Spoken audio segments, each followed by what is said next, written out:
अस्सलाम वालेकुम, this is Uzma Amir. Welcome to my channel star of economics. आज जो मैथमेटिकल इकनॉमिक्स की एक्सरसाइज डिस्कस करने वाले हैं वो है हमारे पास 9.4, जिसमें हम क्वेश्चन नंबर 3 डिस्कस करने वाले हैं। तो हमारे पास जो क्वेश्चन है, a firm has the following total cost and demand function. उसने हमें कॉस्ट दी गई है एंड क्वांटिटी भी दी गई है। देन इसमें हमसे ए पार्ट में पूछा गया, does the total cost function satisfy the coefficient restriction of 9.5। तो हमने अभी एक्सरसाइज 9.5 नहीं देखी, तो हम ये क्वेश्चन नहीं देखेंगे। देन हमने बी पार्ट देखना है, write out the total revenue function are in the term of Q. Then हमने देखना है, formulate the total profit function in the term of Q. Then find the profit maximising level of output and what is the maximum profit. और हमारे पास maximum profit है क्या। तो हम अभी बी पार्ट देखते हैं, जो हमारे पास दिया गया है कि write out the total revenue function are in the term of Q. तो आपको ये चीज़ पता है कि जो हमारे पास टोटल रेवेन्यू होता है वो हमारे पास इक्वल होता है, जब हम प्राइस को अपनी क्वांटिटी से मल्टीप्लाई करते हैं तो हमारे पास क्या आता है, हमारा रेवेन्यू रिसीव होता है। लेकिन हमारे पास इस क्वेश्चन में हमें सी भी दिया गया और क्यू भी दिया गया, लेकिन पी नहीं दिया गया। क्वांटिटी तो दी गई है हमें, लेकिन प्राइस नहीं दी गई। तो हम क्या करेंगे, प्राइस को फाइंड करने के लिए हमारे पास जो क्यू है is equal to 100 minus P. अगर हम P को लेफ़्ट साइड पे ले जाएं और Q को राइट साइड पे ले आएँ तो हमारे पास किसकी वैल्यू आ जाएगी, हमारे पास प्राइस की वैल्यू आ जाएगी। तो इसके लिए हम क्या करते हैं कि हम क्वांटिटी को इधर ले जाते हैं राइट साइड पे और P को क्या कहते हैं, लेफ़्ट साइड पे ले आएंगे। तो P हमारे पास लेफ़्ट साइड पे आ जाएगा, देन 100। देन हमारे पास जब Q इस साइड पे जाएगा तो हो जाएगा हमारे पास नेगेटिव Q। तो हमारे पास Q की वैल्यू आ गई है। देन हम अपने इस फार्मूला में पुट करते हैं, जो हमारे पास है TR is equal to P हमारे पास है 100 माइनस Q। देन ब्रैकेट के बाद हमारे पास ये वाला जो Q है, जब Q 100 से मल्टीप्लाई होगा तो ये हमारे पास हो जाएगा 100Q। जब Q से मल्टीप्लाई होगा तो ये हमारे पास हो जाएगा Q का स्क्वायर।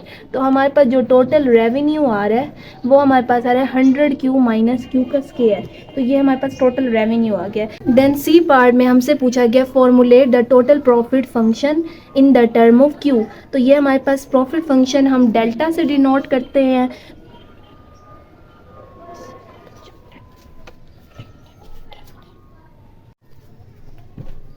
देन सी पार्ट में हमसे पूछा गया, formulate the total profit function in the term of Q. तो प्रॉफिट फंक्शन को हम लेमडा से डिनोट करते हैं, और जब भी हमने प्रॉफिट फाइंड करना होता है तो हम अपने रेवेन्यू में से अपनी कॉस्ट को माइनस करेंगे। तो रेवेन्यू हमने ये फाइंड कर ली है और कॉस्ट उसने हमें इस क्वेश्चन में दी गई है। तो हम क्या करेंगे, प्रॉफिट को फाइंड करने के लिए रेवेन्यू में से जब हम टोटल कॉस्ट को माइनस करेंगे तो हमारे पास आ जाएगा प्रॉफिट। तो हम लिखते हैं कि लेमडा टोटल रेवेन्यू आपके पास ये दिया गया है, जो आपके पास है 100Q माइनस Q का स्क्वायर। देन इसमें से हम कॉस्ट को माइनस करेंगे, जो आपके पास ये कॉस्ट दी गई है वो आपके पास है 1/3 Q की पावर 3 माइनस 7Q का स्क्वायर प्लस 111Q प्लस 50। यहाँ पे हमारे पास है 111। देन अगर आप देखें तो ये हमारे पास, इसको हम ब्रैकेट में लिख देंगे क्योंकि यहाँ पे हमारा नेगेटिव साइन है। जब नेगेटिव को इन वैल्यूज से मल्टीप्लाई करेंगे तो इनके साइन चेंज हो जाएंगे। देन हम प्रॉफिट 100Q माइनस Q का स्क्वायर, देन हमारे पास नेगेटिव इस वैल्यू से मल्टीप्लाई होगा तो वो हमारे पास हो जाएगा 1/3 Q की पावर क्यूब। देन ये नेगेटिव इस नेगेटिव से मल्टीप्लाई होगा तो ये हमारे पास पॉजिटिव 7Q का स्क्वायर हो जाएगा। देन ये नेगेटिव 111Q से मल्टीप्लाई होगा तो ये हमारे पास नेगेटिव 111Q हो जाएगा। देन ये नेगेटिव 50 से मल्टीप्लाई होगा तो ये हमारे पास पॉजिटिव वैल्यू है, तो ये भी हमारे पास नेगेटिव हो जाएगी, नेगेटिव 50। देन हम इन वैल्यू को एक तरतीब से अगर करें तो आपके पास 100Q माइनस 111Q, तो बड़ी वैल्यू के साथ आपके पास नेगेटिव है। और जब नेगेटिव 111 में से जब 100Q माइनस होगा तो यहाँ आपके पास बच जाएगा 11Q। देन आपके पास नेगेटिव Q का स्क्वायर है प्लस 7Q, तो बड़ी वैल्यू के साथ पॉजिटिव साइन है। जब 7Q स्क्वायर में से Q माइनस होगा तो ये आपके पास हो जाएगा पॉजिटिव 6Q का स्क्वायर। देन इसके बाद आपके पास जो क्यूब है और क्यूब की कोई वैल्यू नहीं है तो 1/3 Q की पावर क्यूब, देन नेगेटिव 50। तो हम इन वैल्यूज़ को एक तरतीब से लिख लेते हैं कि सीक्वेंस में हमारे पास 1/3 क्यूब की वैल्यू पहले, देन हम स्क्वायर वाली वैल्यू 6Q का स्क्वायर, देन हम Q 11Q, देन नेगेटिव 50। तो हमारे पास जो इसमें फार्मूलेट करना था, हमने total profit function in the term of Q तो वो हमने फाइंड कर लिया। देन इसके बाद हम डी पार्ट देखते हैं। देन डी पार्ट में हमसे पूछा गया कि फॉर्मुलेट करें टोटल जो profit maximising level of output, जिसने उसमें हमें क्यू स्टेरिक से डिनोट किया। तो हमारे पास प्रॉफिट जो है, ये हमारे पास प्रॉफिट की वैल्यू आई हुई है और इसको हमने चेक करना है। तो इसके लिए हम क्या करेंगे, इस वैल्यू का डेरिवेटिव लेंगे। तो हम डेरिवेटिव को डी वाई डी जो हमारे पास ये प्रॉफिट का शो किया गया लैम्डा का साइन डी लैम्डा, और डी किसके रिस्पेक्ट लेना है, हमारे पास जो वेरिएबल है वो क्यू वेरिएबल है, तो हम यहाँ पे क्यू लिखेंगे, या आप इसको किससे एफ प्राइम इसे क्यू से भी डिनोट कर सकते हैं। देन हमने क्या करना है, सॉरी यहाँ पे हमारे पास आएगा लेमडा। तो हमने क्या करना है, इसकी लेमडा की वैल्यू लेनी है। तो हम क्या करेंगे, इसे एफ प्राइम लेमडा से भी डिनोट कर सकते हैं। तो ये हमारे पास फर्स्ट डेरिवेटिव लेना है हमने। तो हम इस वैल्यू का डेरिवेटिव लेंगे, जिसको हम साइन से शो कर देते हैं कि आप हम इस सारी वैल्यू का डेरिवेटिव लेंगे। 1/3 क्यू की पावर 3 देन प्लस 6 क्यू का स्केयर नेगेटिव 11 क्यू नेगेटिव 50। तो अगर हम इस वैल्यू का डेरिवेटिव लेते हैं इस डिजिट का, तो 3 को हम पहले ले आएंगे, 3 में से 1 वैल्यू माइनस हो जाएगी। तो 3 1/3 क्यू की पावर में से जब 3 में से 1 माइनस होगा तो वो हमारे पास हो जाएगा 2 प्लस। देन हम 6 क्यू का स्केयर का डेरिवेटिव लेंगे, 6 से जब 2 से मल्टीप्लाई होगा तो वो हमारे पास 12 हो जाएगा। 2 में से 1 वैल्यू माइनस होगी तो वो ओनली हमारे पास 1 बच जाएगी। देन हमारे पास 11 क्यू है, 11 हमारे पास कांस्टेंट वैल्यू है, उसको हम पहले ले लेंगे। क्यू का डेरिवेटिव 1 होता है तो वो हमारे पास ओनली 11 बच जाएगा। देन 50 है हमारे पास, 50 एक कांस्टेंट डिजिट होता है, तो कांस्टेंट का जब भी हम डेरिवेटिव लेते हैं वो हमारे पास 0 आता है। तो हमारे पास जो फर्स्ट डेरिवेटिव आ रहा है वो आपके पास आ रहा है क्यू का स्केयर प्लस 12 क्यू माइनस 11। तो ये हमारे पास आ रहा है फर्स्ट डेरिवेटिव। देन इसके बाद हम सेकंड डेरिवेटिव फाइंड करेंगे, जिसको हम डिनोट करते हैं एफ डबल प्राइम लेमडा से। तो हम इस वैल्यू का अब डेरिवेटिव फर्दर डेरिवेटिव लेंगे। तो हमारे पास क्यू के ऊपर है स्केयर, तो क्यू की जो पावर है वो पावर पहले ले लेंगे 2q, और पावर में से 1 डिजिट माइनस हो जाएगा, 1 माइनस होगा तो वो हमारे पास q बच जाएगा। देन 12 कांस्टेंट वैल्यू, 12 को पहले ले लेंगे और q का जो डेरिवेटिव होगा वो हमारे पास 1 आएगा। तो सेकंड डेरिवेटिव जो हमारे पास वैल्यू आ रही है वो आ रही है 2q प्लस 1। देन हम अपने क्या करते हैं, फर्स्ट डेरिवेटिव को 0 के इक्वल करेंगे। जो आपका फर्स्ट डेरिवेटिव है हमने उसको 0 के इक्वल कर दिया। जो वैल्यू है हमारे पास 2q का square plus 12q minus 11 is equal to 0। तो अब हमारे पास हमारी फर्स्ट डेरिवेटिव 0 के इक्वल आ गया। तो या तो हम इसे फैक्टराइजेशन के ज़रिए भी सॉल्व कर सकते हैं, या तो हम इसे क्वाड्रेटिक फार्मूला के ज़रिए भी कर सकते हैं। तो हम क्या करेंगे, यूजिंग क्वाड्रेटिक फार्मूला। तो क्वाड्रेटिक फार्मूला हम यूज़ करेंगे, उसके लिए हम a जो है हमारे पास वो इक्वल है, हमारे पास यहाँ पे जो है हमारे पास वैल्यू आ रही हैं, यहाँ हमारे पास जो वैल्यू आई थी वो नेगेटिव का साइन था। ये हमारे पास जब तरतीब से हमने लिखा तो नेगेटिव, देन हमारे पास यहाँ भी नेगेटिव आएगा और इधर भी नेगेटिव साइन यूज़ होगा। तो क्यू के साथ भी हमारे पास नेगेटिव साइन है। तो ए की जो वैल्यू आ रही है हमारे पास वो आ रही है -1, देन बी के साथ हमारे पास +12, और जो सी की वैल्यू वो हमारे पास है -11। देन हम फार्मूला लिखते हैं जो हमारे पास है -b प्लस माइनस बी का स्केयर -4ac 2a। तो हम इसके अंदर वैल्यूज़ पुट करते हैं। तो b हमारे पास पॉजिटिव का है, जबकि b के साथ हमारा नेगेटिव साइन है तो वो हम पुट करेंगे। देन हम अंडर रूट b हमारे पास 12 है, 12 का स्केयर 4a हमारे पास -1 है। देन हमारे पास 11 के साथ भी नेगेटिव साइन है और 2a, तो a के साथ हमारे पास क्या है, नेगेटिव साइन है। तो यहाँ पे हम लगा देंगे -1। देन हम क्या करते हैं, -12 प्लस माइनस 12 का जब हम स्क्वायर लेंगे तो वो हमारे पास हो जाएगा 144। -4 को -1 से मल्टीप्लाई करेंगे तो ये हमारे पास हो जाएगा 4। +4 जब +4 को -11 से मल्टीप्लाई करेंगे तो ये हमारे पास हो जाएगा -44। देन 2 को जब हम -1 से मल्टीप्लाई करेंगे तो वो हमारे पास हो जाएगा -2। तो -12 प्लस माइनस, जब 144 में से -44 माइनस होगा तो वो हमारे पास 100 आ जाएगा। देन -2, तो जब हम 100 का अंडर रूट लेंगे तो वो हमारे पास हो जाएगा 10 प्लस माइनस 10 और अंडर रूट -2। तो हम क्या करेंगे, एक वैल्यू हम पॉजिटिव में लिख लेंगे और एक वैल्यू नेगेटिव में। तो 12 -12 पॉजिटिव 10/2, देन -12 -10 सेंटर में कोमा का निशान -2। तो -12 प्लस 10, ये हमारे पास क्या आता है -2, क्योंकि ये आपके बड़ी वैल्यू के साथ नेगेटिव का साइन है और छोटी वैल्यू के साथ पॉजिटिव साइन है। जब ये वैल्यू इसमें से नेगेटिव होगी तो -2 प्लस ये ओवर 2, देन हमारे पास -12 और -10 है, तो ये हमारे पास ऐड होगी, लेकिन साइन हमारे पास नेगेटिव का लगेगा, -22 ओवर -2।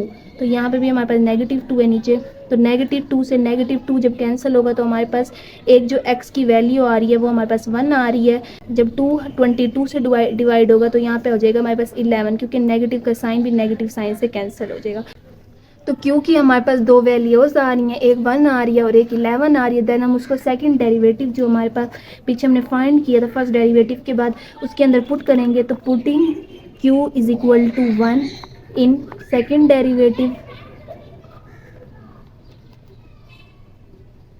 तो सेकंड डेरिवेटिव हमारे पास ये वैल्यू दी गई है, इसके अंदर हम एक मरतबा 1 पुट करेंगे, तो 1 प्लस 12, देन -2 जब 1 से मल्टीप्लाई होगा तो वो हमारे पास -2 हो जाएगा, प्लस 12 हो जाएगा, देन 12 में से जब -2 माइनस होगा तो वो हमारे पास बचेगी वैल्यू 10, और 10 जो है आपके पास वो हमारे पास 0 से ग्रेटर होता है। जो जब भी वैल्यू आपकी 0 से ग्रेटर होती है, वो पीछे हमने डिस्कस किया था क्वेश्चन नंबर 1 में भी, कि वो आपके पास क्या होगी, रिलेटिव मिनिमा। तो ये रूल्स हमने डिस्कस किए थे रिलेटिव मैक्सिमा के, मिनिमा के और पॉइंट ऑफ इन्फ्लेक्शन के। तो वैल्यू 0 से आपके पास ग्रेटर है तो ये आपके पास क्या है, रिलेटिव मिनिमा है।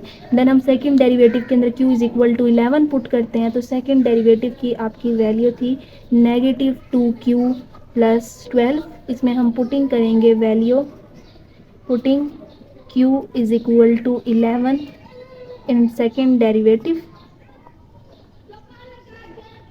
तो सेकेंड डेरिवेटिव के अंदर हम 11 अब पुट करेंगे, तो -2 11 प्लस 12, तो -2 जब 11 से मल्टीप्लाई होगा तो वो हमारे पास -12 22 हो जाएगा, देन 12, तो -22 में से जब 12 माइनस होगा तो वो हमारे पास हो जाएगा -10, और -10 जो है हमारे पास वो 0 से लेस वैल्यू होती है। जब भी आपकी 0 से लेस वैल्यू होगी, जो आपका आंसर आ रहा है, तो वो आपके पास क्या होगा, रिलेटिव मैक्सिमा। तो ये जो आपके पास आंसर आ रहा है वो आपके पास आ रहा है रिलेटिव मैक्सिमा।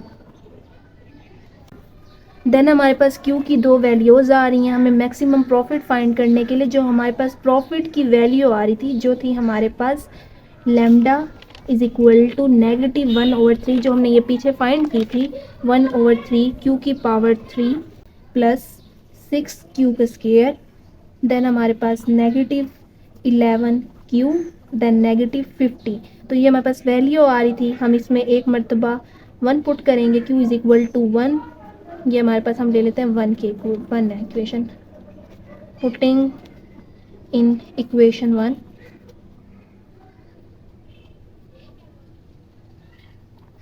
तो हम इसके अंदर q की वैल्यू जो हमारे पास 1 है वो पुट करते हैं, 1/3 q के ऊपर हमारे पास क्यूब था तो यहाँ पे 1 के ऊपर क्यूब, देन 1 इक्वल टू का साइन यहाँ पे क्यूब, 11 q के अंदर हम 1 पुट करेंगे, देन -50। तो ये वैल्यू 1 का जब क्यूब ले तो वो 1 होता है, हमारे पास यहाँ पे हो जाएगा 1/3 प्लस 6 -11 -50। तो हम जब इन वैल्यूज़ को ऐड करेंगे तो ये हमारे पास हो जाती है वैल्यू, जब -6 -11 -50 1/3 को हम ऐड करेंगे तो ये हमारे पास जो वैल्यू आती है वो आती है -55.34। तो ये हमारे पास क्या है, नेगेटिव में वैल्यू आ रही है। देन इसके बाद हम q is equal to 1 put किया, अब देन हमारे पास q की वैल्यू 11 भी थी, वो भी हम अपने प्रॉफिट में पुट करते हैं, और जो हमारे पास मैक्सिमम प्रॉफिट आएगा वो हमारे पास मैक्सिमम प्रॉफिट होगा।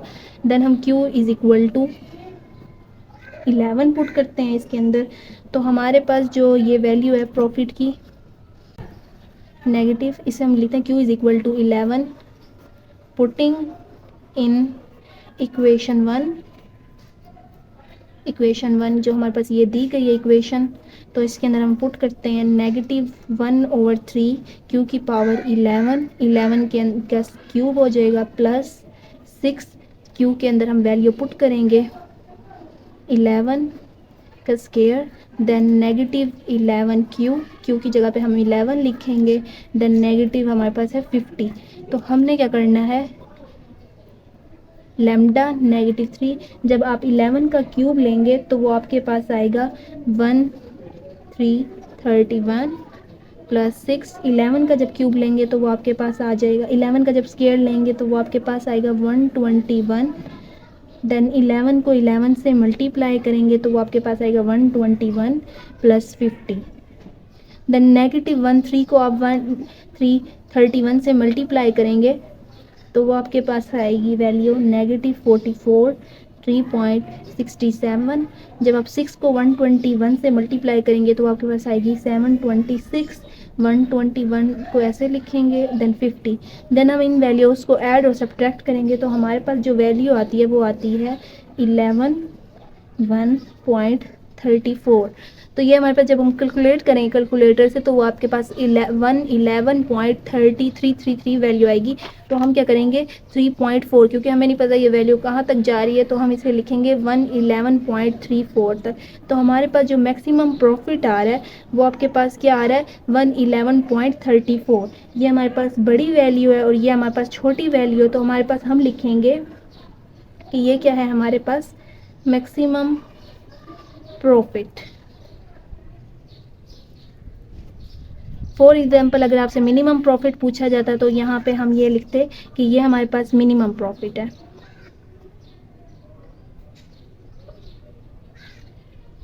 क्योंकि हमें उसमें प्रॉफिट पूछा गया था और क्यू की वैल्यू में फाइंड नहीं थी। देन हमने एक मरतबा इसमें 1 पुट की है, देन एक मरतबा हमने 11 पुट की है। 1 से आपके पास जो आंसर आ रहा था वो आया था -55.34 और जो आपने जब हम 11 पुट किया तो वो आपके पास वैल्यू आ रही है 111.34। ये हमारे पास क्या है हमारा मैक्सिमम प्रॉफिट है। तो यहाँ पर हमारा लेक्चर एंड होता है। अगर आपका कोई भी क्वेश्चन है तो आप पूछ सकते हैं कमेंट सेक्शन में, और इसके अलावा आपको इसके नोट्स भी प्रोवाइड किए जाएंगे PDF फॉर्म में, अगर आप हमें कमेंट सेक्शन में बताएंगे।